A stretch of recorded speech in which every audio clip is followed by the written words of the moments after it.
Hello മാൻ, എന്താണ്? ആളിയാ ഇരിയാളിയാ. എന്താ നിന്റെ മുഖത്തൊരു ടെൻഷൻ?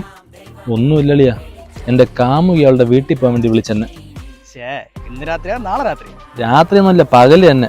നാളെ ചെല്ലാൻ പറഞ്ഞ അവളുടെ അച്ഛനമ്മയ്ക്ക് എന്നെ കാണണമെന്ന്.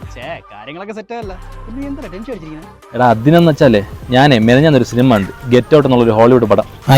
എടാ നിനക്ക് ഈ സിനിമയുടെ കഥ അറിഞ്ഞുകൊണ്ടാണ്. നമ്മുടെ നായിക ഉണ്ടല്ലോ, അവളുടെ കാമുനെയും കൊണ്ട് അവളുടെ അച്ഛനമ്മയും കാണിക്കാൻ വേണ്ടി കൊണ്ടു.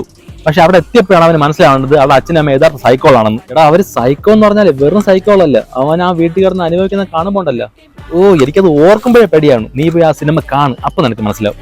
അളിയ, സിനിമ വേറെ, ജീവിതം വേറെ. നീ നാളെ പോയി എല്ലാം പറഞ്ഞ് സെറ്റാക്കി ഹാപ്പി ആയിട്ട് നീ തിരിച്ചു വാ. ശരി എന്നല്ലേ? സത്യം പറഞ്ഞ ഞാൻ വെറുതെ പേടിച്ചു. നീ ഇപ്പൊ പറഞ്ഞു കേട്ടപ്പോഴല്ലേ കുറച്ച് ധൈര്യം കിട്ടും. നാളെ അവിടെ പോയിട്ട് വന്നിട്ട് നമുക്ക് സംസാരിക്കാം. Okay, by.